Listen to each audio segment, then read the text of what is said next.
گەرم و گەشترین سڵاوەکانتان پێشکەش بینەرانی خۆشەویستی تەلەڤیزیۆنی کۆمەڵە بە یارمەتی هاوڕێیانی هاوکارم لەگەڵتانم بۆ پێشکەشکردنی هەواڵەکانی ڕۆژی یەکشەممە. سەرەتا سەردێڕی چەند هەواڵ. درێژەی شەڕ و پێکدادانەکانی نێوان کۆماری ئیسلامی و ئیسرائیل، هێرشی دووبارەی ئێران بۆ سەر چەند شاری ئیسرائیل، کوژرانی دەیان هێزی ڕژیم لە هێرشەکانی ئیسرائیل بۆ سەر کۆماری ئیسلامی، ناڕەزایەتی خەڵکی ئێران لە سیاسەتەکانی کۆماری ئیسلامی، ناڕەزایەتی خوێندکارانی زانکۆی سیستان و بەلوچستان لە زاهدان و خۆپیشاندانی ئێرانیانی ئازادیخوازی ئاڵمان دژ بە کۆماری ئیسلامی.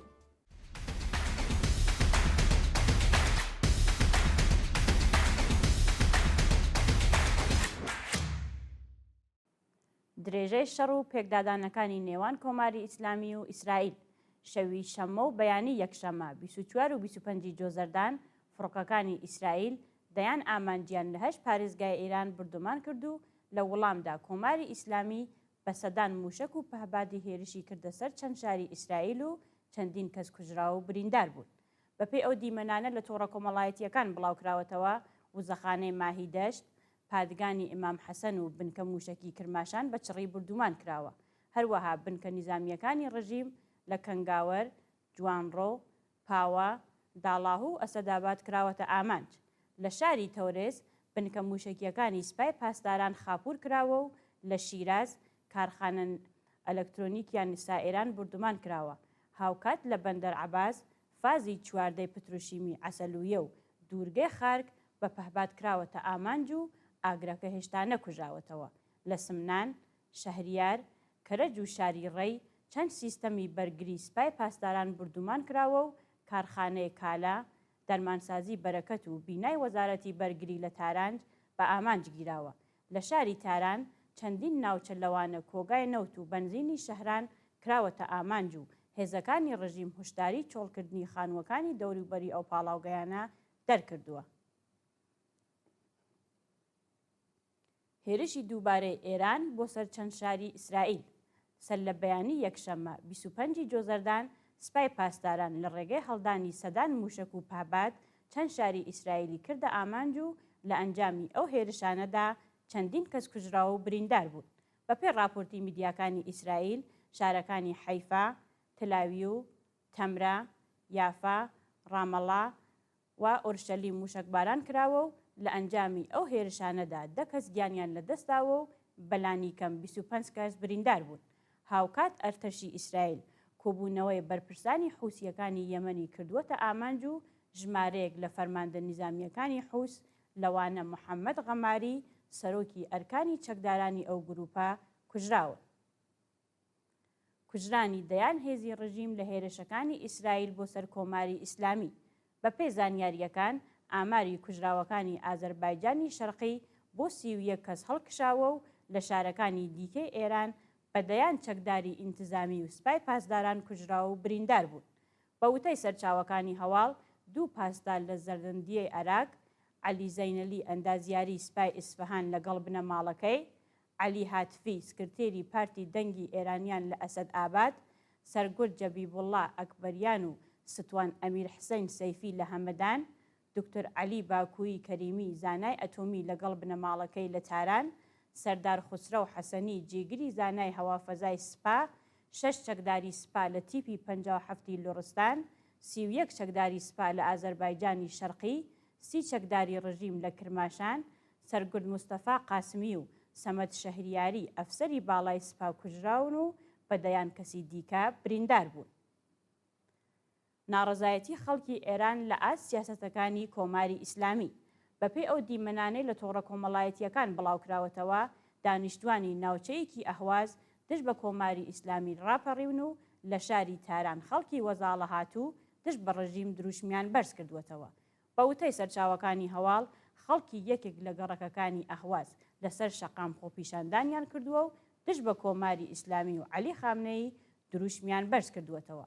هاوکات هێزە سەرکوتگەرەکانی ڕژیم لە هەموو شارەکانی ئێراندا جێگر کراون و بازگەی پشکنینیان لە زۆربەی شەقامەکاندا داناوە. لە شاری تاران هاوکات لەگەڵ بردومانەکانی ئیسرائیل و پشڕانی کارەبا لە ژمارەیەک لە گەڕەکەکانی ئەو شارە دروشمی مەرگ بۆ خامنەییان وتووەتەوە. ناڕزایەتی خوێندکارانی زانکۆی سیستان و بەلوچستان لە زاهێدان. شەوی شەممە 24 جۆزەردان خوێندکارانی کوڕ و کچی زانکۆی سیستان و بەلوچستان لە شاری زاهێدان دژ بە سیاسەتەکانی ڕژیم و بایەخنەدانی بەرپرسانی کۆماری ئیسلامی بە گیانی هاوڵاتیان خۆپیشاندانیان کرد. بەپێی راپۆرتی حاڵوەش خوێندکارانی ناڕازی بە کۆبوونەوە لە نێو مەحەوەتەی خابگا و وتنەوەی دروشم خوازیاری دواخستنی ئەزموونەکانی کۆتایی وەرزی خوێندن بوون و ڕایان گەیان. کاتێک گیانمان لە مەترسیدایە تاقیکردنەوەکان چە گۆڕانکاریەک ساز دەکەن. گواستنەوەی ئەبولفەز خوران بۆ شوێنێکی نادیار. ئەبولفەز خوران باندکراوی سیاسی و چالاکی سنفی فەرهەنگیانی عێراق لەلایەن هێزە ئەمنیەکانەوە لە زیندانی ئەو شارە بۆ شوێنێکی نادیار ڕاگوێزرا. بە وتەی بنەماڵی ئەبولفەز خوران هێزە ئەمنیەتیەکانی ڕژیم بەبێ ئاگادارکردنەوە ناوبراویان بۆ شوێنێکی نادیار گواستوەتەوە. ئەبولفەز لە دەستڕاگەیشتن بە پارێزەر بێبەشە و هێزەکانی ئیدارەی ئیطلاعات ڕێگەیان پێنەداوە پەیوەندی تەلەفۆنی لەگەڵ بنەماڵەکەیدا بگرێت. بەو بوونەوە نیگەرانی دۆخی تەندروستی ئەو بەندکراوە سیاسیەن و داوای ڕوونکردنەوەی چارەنووسی دەکەن. دەست بەسەرکردنی متەهەرگونەیی و دەیان شارومەندی دیکە لە چەند شاری ئێران. متەهەرگونەیی و دەیان شارومەندی دیکە لە شارەکانی تاران، ئیسفەهان و بەندەر عەباس لەلایەن هێزەکانی ڕژیمەوە دەست بەسەر و بۆ شوێنێکی نادیار ڕاگوێزران. بە پێی زانیاریەکان متەهەرگونەیی بەندکراوی سیاسی پێشوو لە هێرشی هێزەکانی وەزارەتی ئیطلاعاتدا دەست بەسەر و بۆ شوێنێکی نادیار ڕاگوێزراوە. لە شارستانی لالی 4 شارومەند، لە بەندەر عەباس 14 کەس و لە ئیسفەهان 16 هاوڵاتی لەلایەن ناوەندە ئەمنیەتیەکانەوە بە تۆمەتەکانی بڵاوکردنی پڕۆپاگەندا، تەبلیغ دژی نیزام و تێکدانی بیر و ڕایگشتی دەست بەسەر و ڕەوانەیە گرتوخانە کراون. خۆپیشاندانی ئێرانیانی ئازادی خوازی ئاڵمان دژ بە کۆماری ئیسلامی. ڕۆژی شەممە 24 جۆزەردان ئێرانیانی ئازادی خواز لە شارەکانی هامبۆرگ و فرانکفۆرتی ئاڵمان دژ بە کۆماری ئیسلامی و سەپاندنی شەڕ بەسەر خەڵکی ئێراندا خۆپیشاندانیان کرد. بەشداربووانی ئەو چالاکیانە بە بەدەستەوە گرتنی پلاکارد، دروشمەکانی نابۆ شەڕ، پاڵپشتی خەڵکی ئێران بن و دەنگی خەڵکی ئازادی خوازی ئێران ببیستن بەرز کردووەتەوە. خۆپیشاندەران داوایان لە کۆمەڵگای جیهانی کرد بە زووترین کات کۆتایی بەو شەڕە ماڵوێرانکەرە و سەرکوتگەریەکانی کۆماری ئیسلامی بێن و ڕێگە نەدەن خەڵکی ئێران ببنە قوربانی سیاسەتەکانی ئەو ڕژیمە جەنایەتکارە. دوایین هەواڵمان سەبارەتە بە کوژرانی 35 فەلەستینی لە هێرشەکانی ئیسرائیل بۆ سەر غەزە. ڕۆژی شەممە 24 جۆزەردان ئەرتەشی ئیسرائیل هێرشیان کردە سەر چەند ناوچە لە کەرتی غەزە و بەو هۆیەوە 35 فەلەستینی گیانیان لەدەستە.